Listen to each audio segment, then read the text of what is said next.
Bismillahirrahmanirrahim.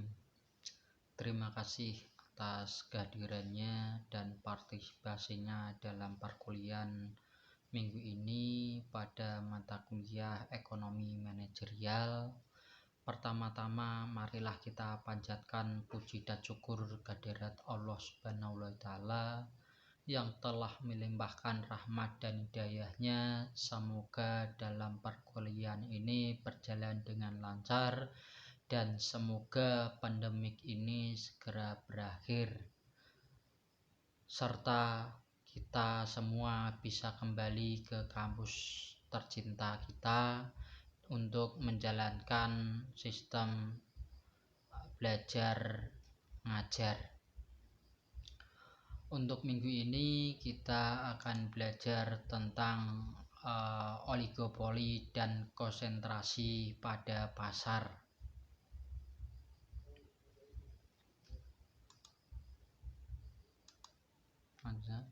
Pasar oligopoli merupakan bentuk persaingan pasar yang didominasi oleh beberapa produsen produk. Ini beda dengan pasar monopoli. Sedangkan kalau pasar oligopoli, persaingan pasar yang didominasi oleh beberapa produsen produk. Jadi yang memiliki produk yang sama tetapi ciri khas beda, seperti Honda dan Yamaha. Barang yang diperjualbelikan dapat homogen dan dapat pula berbeda corak. Harga produk relatif sama. Ini saya contohkan pada sepeda motor, yaitu dengan merek Honda maupun Yamaha atau yang lainnya.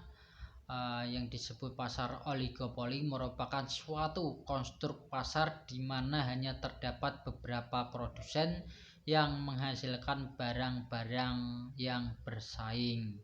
Jadi seperti Honda dan Yamaha maupun merek yang lain. Jadi kalau Honda maupun yang lain mengeluarkan satu produk, maka yang lain akan mengikuti.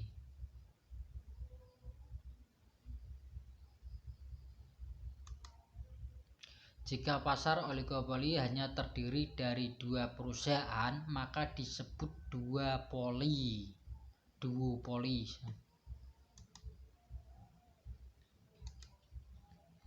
Karakteristik pasar oligopoli: satu, hanya sedikit perusahaan dalam industri. Dua, produk homogen atau terdiferensiasi. Tiga, pengambilan keputusan yang saling mempengaruhi. Empat, kompetisi non harga. Jadi di sini tidak hanya kompetisi harga. Macam-macam pasar oligopoli. Satu, oligopoli murni, pure oligopoli, menjual yang homogen, biasanya banyak dijumpai pada industri yang menghasilkan bahan mentah seperti pasar semen, produsen mesin. Kalau pasar semen itu banyak barang yang homogen atau banyak yang dijumpai untuk bahan mentah, yaitu untuk bangunan dan lain sebagainya. Itu pasar semen banyak persaingan. Ada 3 roda, ada semen Gresik, semen Padang, dan lain sebagainya. Sedangkan oligopoli diferensiasi, yaitu menjual barang berbeda corak, seperti pasar mobil, pasar sepeda motor itu menjual satu jenis motor tetapi dengan merek yang berbeda dan berbeda ciri khas juga, berbeda corak. Seperti sekarang yang trennya seperti sepeda motor PCX dan NMAX. Sedangkan PCX miliknya Honda dan NMAX miliknya Yamaha.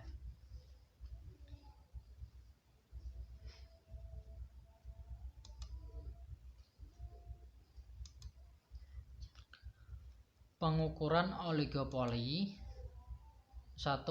Rasio konsentrasi, di mana rasio ini mengukur persentase menjual total yang dilakukan oleh 4, 8 atau 12 perusahaan terbesar terhadap total penjualan dalam industri. Biasanya rasio di atas 50 sampai 60 adalah oligopoli. Sedangkan untuk indeks Herfindahl disebut dengan menjumlahkan nilai kuadrat pangsa pasar semua perusahaan dalam pasar. Yang ketiga, teori pasar yang diperebutkan. Jika keluar masuk dalam industri relatif mudah, maka perusahaan dan industri akan bertindak seperti persaingan sempurna. Jadi di situ kalau pasar saling berebut, maka industri akan bertindak seperti persaingan sempurna tanpa batas. Model Carnot. 1. Terdapat lebih dari suatu perusahaan dan produk yang dihasilkan bersifat homogen.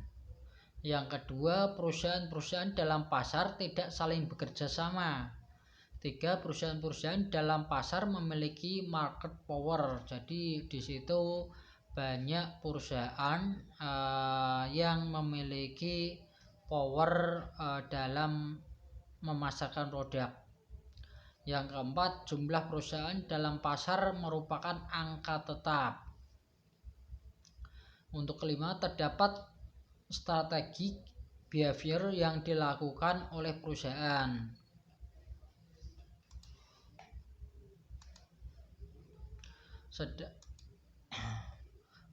Asumsi dasar model Carnot merupakan setiap perusahaan pasti akan berusaha memaksimumkan profit dengan harapan bahwa output decision-nya tidak akan mempengaruhi keputusan persaingan.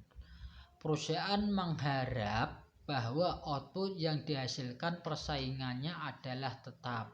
Jadi kalau model Carnot itu diharapkan perusahaan memiliki output yang persaingannya itu sangat tetap, tidak berubah-ubah, seperti tidak sebagai model variabel. Yang kedua, sehingga semua perusahaan akan mengambil keputusan dengan mempertimbangkan output persaingan tanpa menyadari bahwa gerakan mereka masing-masing menjadi pasar pengambil keputusan persaingan. Jadi di sini sangat mempertimbangkan output dari perusahaan maupun dari persaingan itu sendiri.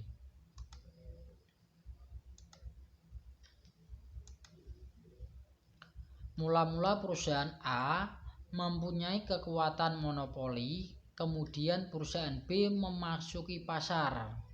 Jadi di perusahaan A yaitu tidak mempunyai persaingan, tetapi kemudian perusahaan memasuki pasar yang sama dan perusahaan B memasuki pasar yang sama, dan setelah itu perusahaan B akan mengurangi permintaan terhadap produk perusahaan A. Jadi pasar A akan berkurang karena akan sebagian diambil oleh perusahaan B. Perusahaan A bereaksi dengan cara mengurangi output. Setelah itu kan perusahaan A akan mengurangi output produksi untuk meningkatkan permintaan terhadap produk produk perusahaan B. Jadi di situ perusahaan A akan mengurangi dan perusahaan B yang baru saja memasuki pasar akan meningkatkan produknya.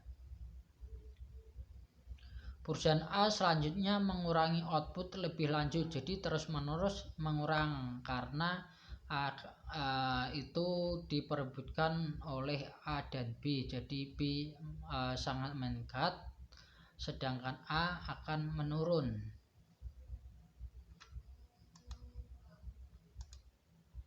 Saya contohkan ini grafiknya. Di situ A mempunyai ini output 12, sedangkan B itu baru masuk. Sedangkan A ini tidak berani menaikkan, tetapi akan menurun karena di situ ada persaingan, ada perusahaan B yang muncul pada bisnis yang sama. Jadi A tidak bisa meningkatkan, tetapi hanya bisa menurunkan harga.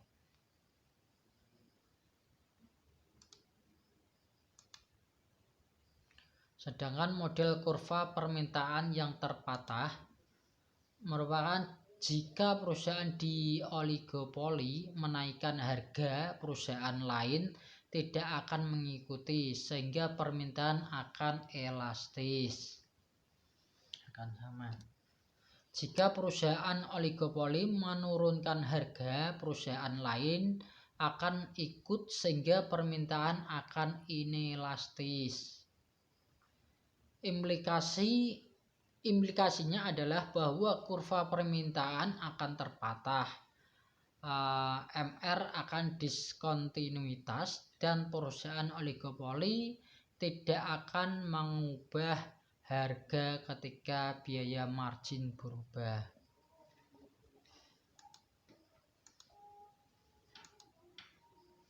Nah, ini saya gambarkan grafik. Di sini terdapat patahan karena ada A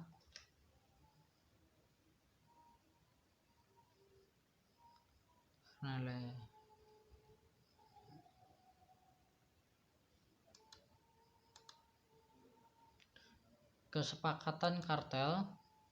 Dalam pasar sering terdapat solusi kerjasama antara perusahaan untuk membatasi persaingan dalam rangka meningkatkan keuntungan. Jadi di situ beberapa ada solusi, yaitu ada kerjasamalah pada perusahaan yang mengatasi persaingan dalam rangka meningkatkan keuntungan.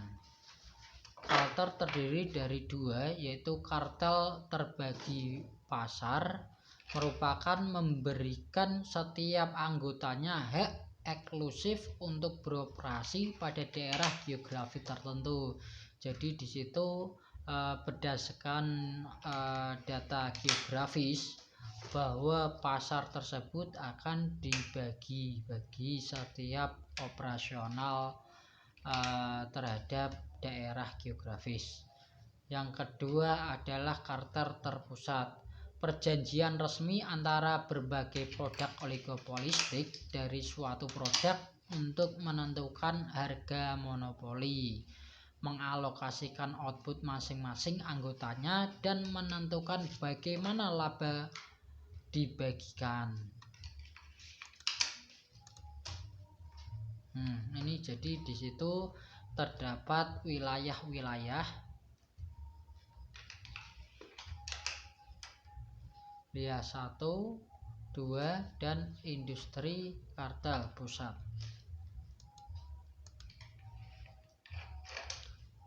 Sedangkan kepemimpinan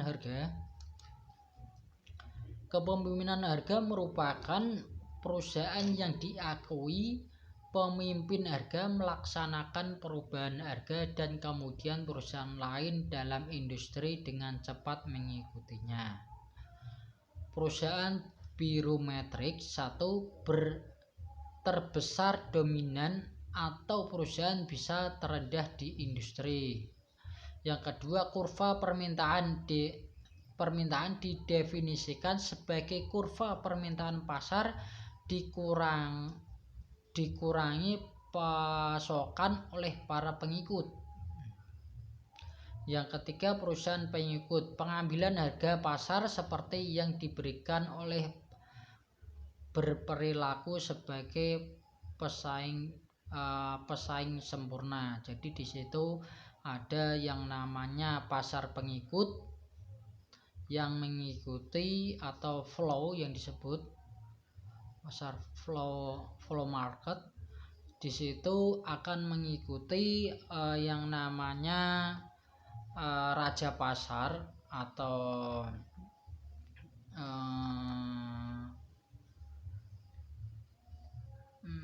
king market.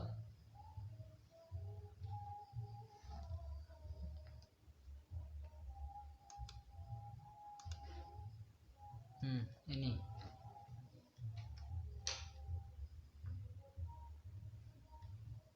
jadi itu akan bergaris lurus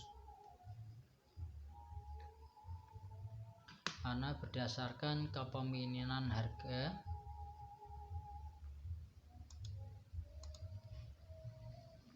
Implikasi efisiensi oligopoli. Seperti halnya monopoli, harga biasa terjadi di atas LAC long run average cost, sehingga laba dalam pasar oligopolistik bisa tetap dan dalam jangka panjang karena ada hambatan masuk ke pasar. Oligopolistik biasanya tidak beroperasi pada titik terendah kurva LAC mereka.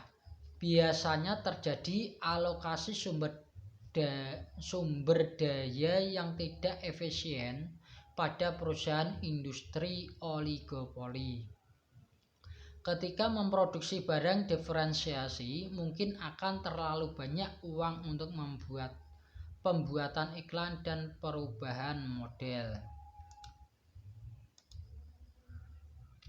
Model maksimisasi penjualan merupakan manajer berusaha untuk memaksimalkan penjualan setelah memastikan bahwa tingkat pengembalian yang memadai telah diperoleh, bukan untuk memaksimalkan keuntungan. Jadi kalau pandangan seorang manajer yaitu untuk memaksimalkan atau mengembalikan modal yang telah diperoleh. Yang kedua adalah penjualan atau total pendapatan TR akan memaksimal ketika perusahaan menghasilkan kualitas yang menetapkan penerimaan marginal sama dengan 0.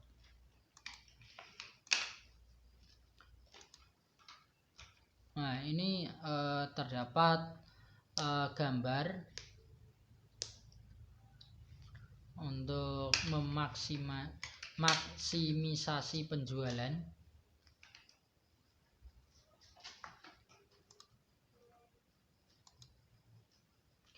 Untuk perkembangan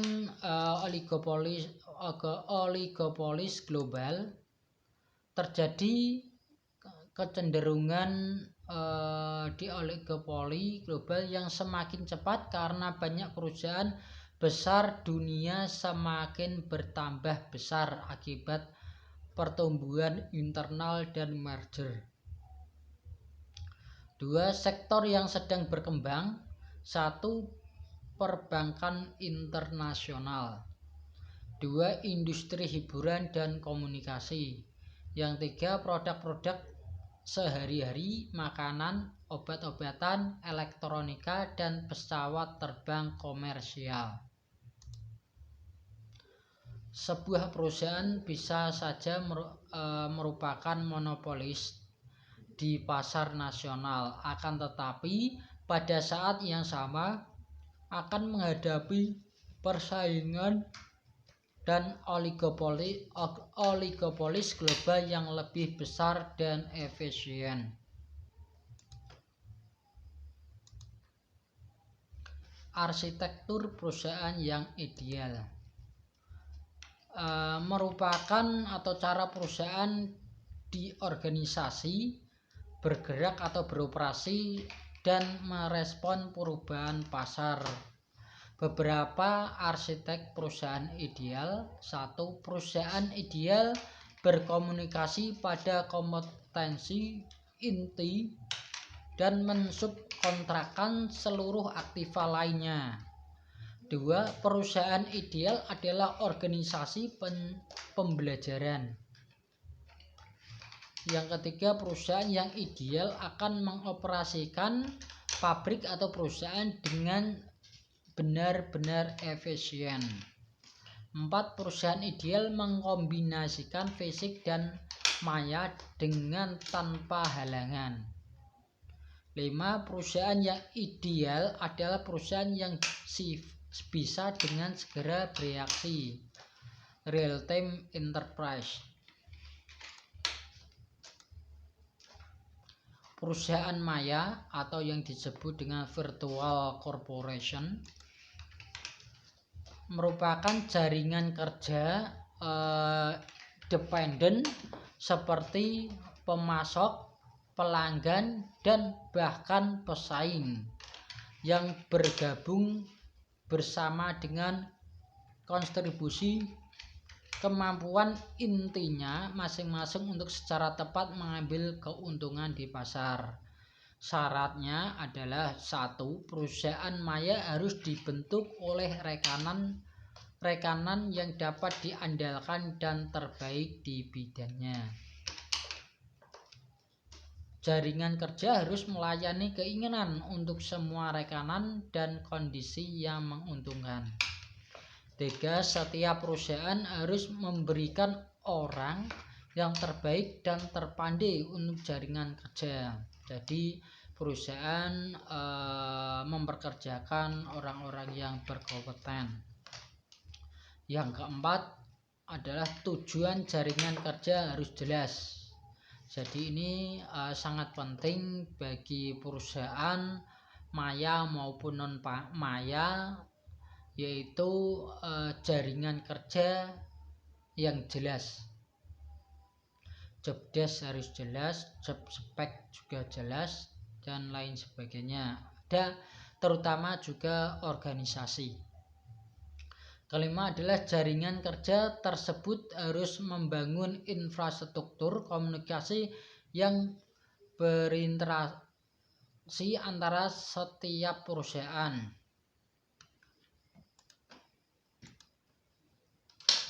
Relation enterprise merupakan jaringan perusahaan yang independen yang membentuk aliansi strategis untuk membangun kapasitas dan bisa hadir secara geografis yang dibutuhkan untuk menjadi pemimpin global di bidangnya.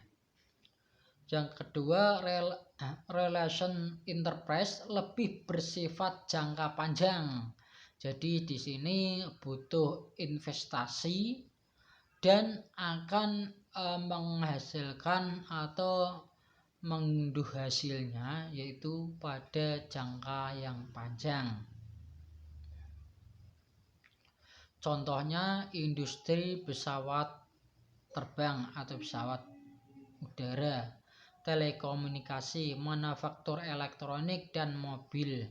Itu waktu berdirinya suatu perusahaan itu sangat membutuhkan yang namanya modal besar,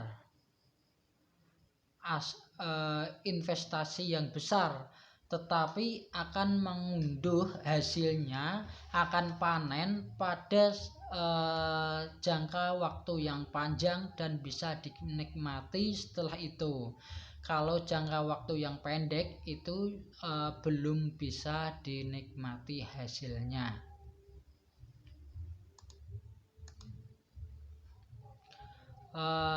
Cukup sekian dari materi saya. Apabila ada pertanyaan silahkan ditanyakan di Sunan yang sudah saya beri folder forum atau tempat forum untuk diskusi, atau tanya kepada saya secara langsung, tetapi disarankan melalui Sunan.